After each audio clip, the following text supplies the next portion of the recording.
I didn't even know I was rolling then. There you go. I've got a bit of sun reflecting off the screen, so I can't see very well. It's nice. There's a lady that I keep bumping into around this way. She's got some Alsatians, and they are the most stunning looking dogs, and they're so well behaved. She's really well trained them well. I think there's about 5 of them. Anyway, she's just gone past, wished me good morning. So, here's the water that I've got from the cow trough. As you can see, it's not too badly discoloured. In fact, I've got some proper tap water. I don't know if you can see the comparison. It's slightly discoloured, but there's not a whole lot in it, you know. As long as I don't stir up all that stuff at the bottom, I tend to be all right.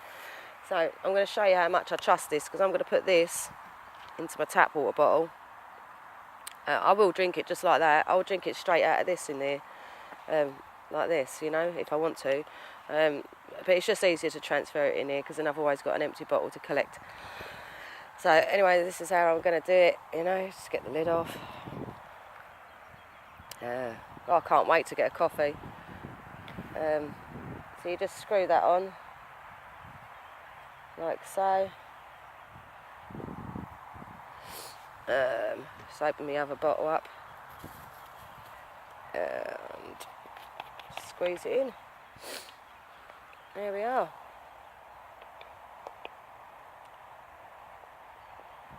Boom. So, as you can see, it doesn't run too fast. It's like a trickle. And if you over push it, you could end up pushing through stuff you don't want. So I don't tend to over push it. And also, when I run out of oxygen in here, or I'm unable to squeeze anymore, I just turn it up the other way and then carry on squeezing.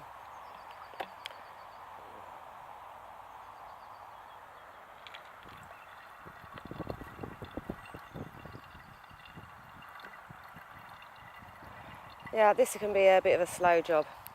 There was something I wanted to tell you about though. I can't remember what it is now. See, I'll tell you, I don't function before I have this coffee. Right, well, I'll tell you what, I've got enough in there to make a cup of coffee now, so I'm just going to leave that at that. And in order to let the oxygen back in, if you're going to carry on doing it, just unscrew it a little bit, you know. There you go, bomb. I'll pop back out again, but I'm just going to leave that for a minute, pop the lid back on, because I've got to get this coffee on the go. This is driving me mad. I can't talk properly, I can't function, so it needs to happen. Right, I've got a bit of wind about today, so, and I did have a little scout around for a bit of wood, but you know what, I need this coffee really bad at the moment. I don't normally go this long getting up without having one, for obvious reasons. You see how dysfunctional I am. So I'm just going to set this up a little bit away from me. I'll see if I can tilt it down, actually show you me setting the Tom shoe up. How am I going to do this? Okay, maybe that'll work, huh? Can you see that? Do it there actually, because there's less to burn there on the floor. Right, so that's my base bit. That goes up, sorry, it was upside down like that. And that was in there like that, so I just took that out, turned it over. Oh, wrong way. Pop that on there like that. This goes in. I pop it all the way to the bottom. Mine's a little bit rusty now because I've left it out in a rainy day once, and it got a bit moisture in it and it rusted up a bit. Plus sometimes it's left out and it just picks up the dew, so it gets a little bit rusty. But it don't matter, it works. That's the main thing, isn't it? Right, so as I've mentioned, the can stove. If you want to find out how to make this tiny little hobo can stove, just out of a beer can, check out my video. It's Tactical Camper Tip Can Stove. I don't actually make it on that. I am going to do another video where I'll actually make it. But that's going to be, it will take a little bit of time and a little bit of pausing and stuff. So, not yet, but I will do. Anyway, basically this normally sits on top like this, but because I've got the can stove in the bottom, oh, I forgot me. I use their oil burner as a thing to bump my can stove up. I just put it in upside down, like so. The can stove goes on top of that, so it's a bit higher up. And then instead of putting this that way up, I'm going to put it this way up. Because basically all I'm trying to do is just protect I'm just trying to protect the chambers from the wind because it's so windy at the moment. And then I'm going to use this grill on the top to put my pan on. Alright, so let's get the fuel in. Again, just now varnish remover. Go to Poundland or Savers. It's only £1 for a big bottle. And you don't need a great deal. I tend to fill the can stove about halfway for a coffee. In fact, for anything, just because if you overfill it, it gets a bit crazy, and if you underfill it, it will keep going out. So, but you'll work out your best spot for that. By the way, like I say in my tactical tip, you don't need this to use the can stove. You can just use the can stove as it is. But like I say, this helps protect it from the wind. Right, where's my pot? So I've got a pot. Oh, don't know, bloody knot in the bag, do I? Me and my knots. Don't know why. It's an obsession. Right, so just in case you're wondering, it's just a bag of lollipops to try and help me stop smoking as much. I'm trying to curb some cravings here and there with some lollipops. Right, get the pan. Oh God, these things get tight, don't they? Right.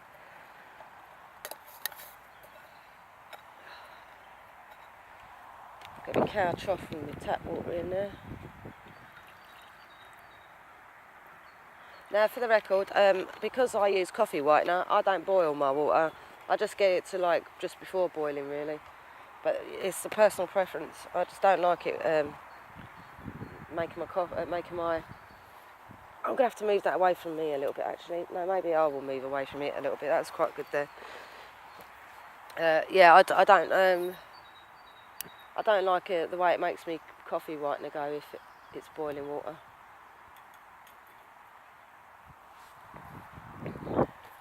Lid.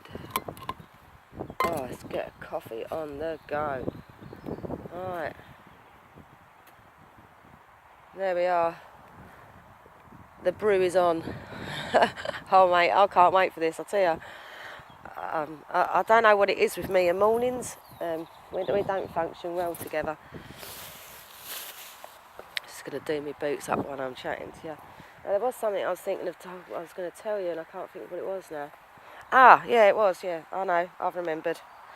Right, you might have seen when I was packing my tent up in that video that I was pulling something out. I use my red back bike light inside my tent because I find that if you use a white light, even if it's a dull white light, you can see it through the tent. So, but I find that if it's a red one, not so much, you know. It really just blends in. You'd think that red would stick out like a sore thumb, wouldn't you, really? Oh, there we go. See, I've gone out. It's not foolproof. You might have to light it a couple of times. Sometimes it's just a case of the fuel needs to warm up a bit, you know. Or the can, I'm not sure. That's alright. Don't take a second to relight it, does it? So yeah, so I thought I'd mention that because I haven't said anything about that yet. Also, another little tip for you, actually. I'm going to be getting some bread later because I'm out of bread now. And just so you know, when you... I've gone out again. Okay, so just so you know, when you buy bread, if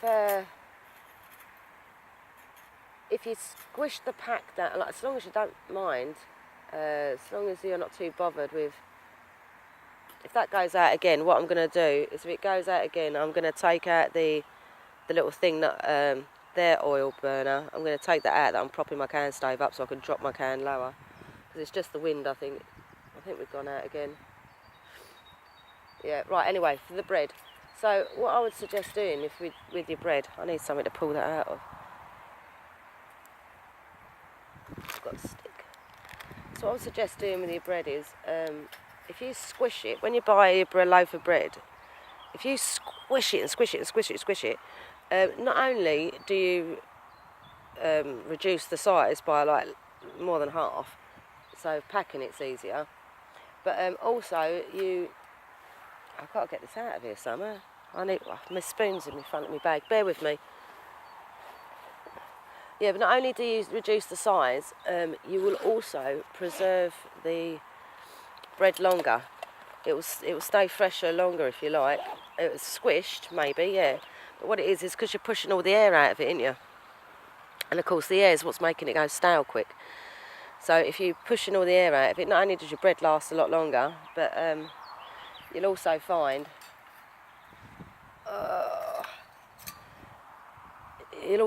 that it's a lot smaller. I've just had to take this off because the wind's blowing too much. I've got to get this can stove a bit lower in here. So I'm just going to take this out. It's a bit windy. So hopefully this will work better now. Right. Let's try again. If at first you don't succeed, you try and try again. You get there in the end. Right, perseverance, isn't it?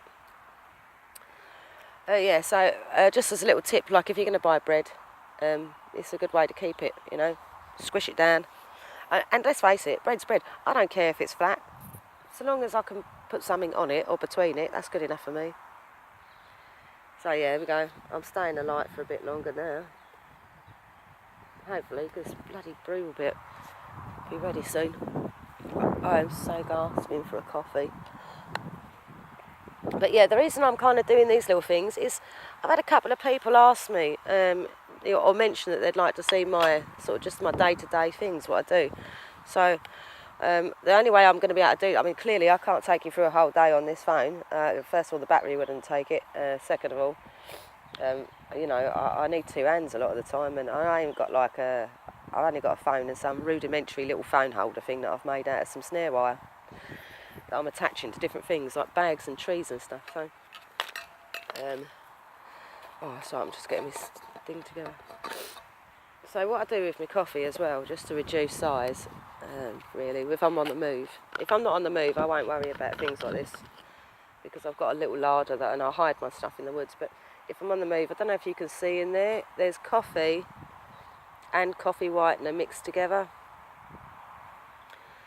It just makes life a little bit easier, doesn't it?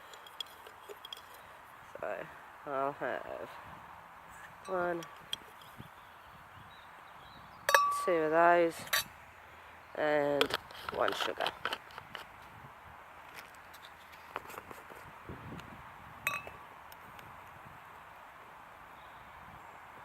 I don't know if you can see that can stove going.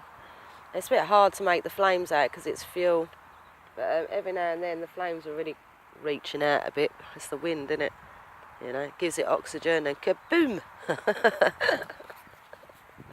That's why I moved my chair back a little bit from it. Right.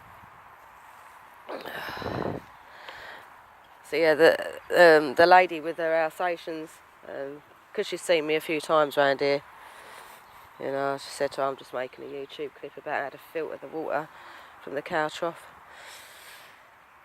Best to go going into details really, because I visit this place quite a bit, and you know, you don't want people sort of getting the hump with your presence, do you really? But she's a nice lady. I'm not sure if she would complain, to be honest. But you never know. So, and as it is like a regular haunt of mine, as I say, I mean, although we don't get a whole lot of green space around this way, this actual green space, there's like a few different sections to it.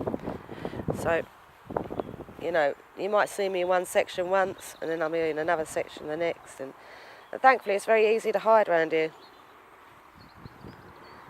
So I had something in my boot, a little bit of wood, I think, wood chip. So how are we doing? Are we ready yet? Oh, well, there we are. I went and reached boiling point when I didn't want to, so it's going to have to cool down a minute now. So, right, as I mentioned, you just put this out with the lid, right? Just cover it. Sometimes you'll find that the odd little flame might pop out the bottom of this. If it does, just lift, pop, you know, and it'll put it out. So there we go, all out. And I won't be able to show you actually because of the way you're in the here, but there's still even fuel left in there. So what I'll do is once that fuel cools, I'll pour it back into here. Normally by the time I finish my coffee, it's cooled down enough for me to put it back in here. Alright. Oh no, let that cool a little bit I think, Tara. That's going to be well hot. Right, well, I didn't even want that to boil, so... Oh well, here's what it is, isn't it? I was going to say something else, yeah. Well, okay, so the plan for me today is I'm going to work out a route map route to get to... I'm trying to get down south to visit some friends, but I really am so uncomfortable with going through London, purely because if I can't get through there in one day, I'm not going to want to sleep anywhere in London, to be honest. I'm quite I can take care of myself to a certain degree, but don't forget I am just like I'm only 5 foot. I've got to be realistic about it, really. You know, I mean, it wouldn't take somebody a lot to overpower me and take my stuff. And also, the other problem that I've got with that is that if that's handy actually. I'm just shy of a full cup, so I can put a little bit. Let's see how hot it is. If it's too hot, I can put a bit of cold water in it. But the other problem that I've got with that as well, of course, is that if I'm needing to go and leave my bike anywhere to get phone charge or to pick something up or whatever, if I need to leave my bike alone anywhere, I'm going to worry like hell. I worry leaving it around this way, around this neck of the woods. But London, don't know, that would worry me. I would have to be somewhere where I can sit and see the bike, you know, if I was going to sit and charge. I mean, you've got to think, when you're charging your phone, it's not a quick job, is it? Particularly not when you're trying to upload videos as well to YouTube. So I'm real nervous about the idea of going through London. But you know what? I've kind of come to the thought. I don't think I'm going to do it any other way. Because although I could get a ferry sorry for your angle, it's easier this way. You're attached to my bag. Yeah, I could get a ferry at. Let's have a sip of this coffee. Hopefully, I'll communicate better. Oh, so nice.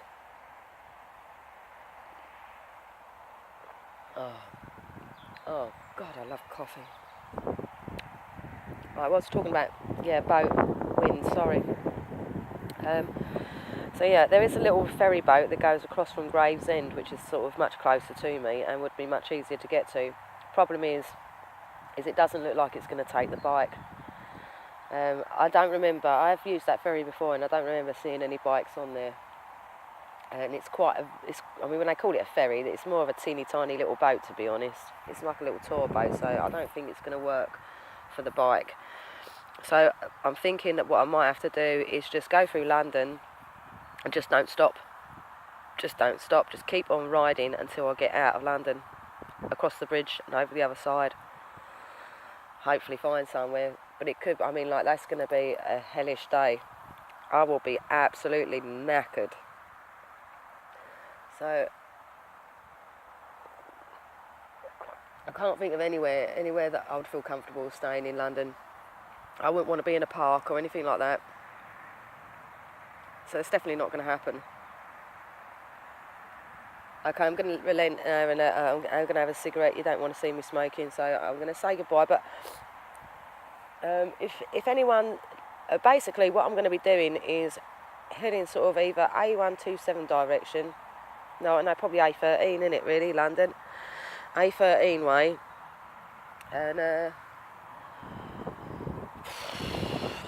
don't think I could go along the A13, to be honest. I'm not sure. See, this is stuff I've got to work out. Well, if anyone's got any ideas or suggestions of how I could do, because I can't pay for a train. Money is not an option. There's no money spending going on. I have to do this on the free, and I'm hoping I can cross the bridge free with the bike. If anyone knows, let me know, because I'm not quite, I've never gone through London on a bike. To be fair, I normally avoid London at all costs.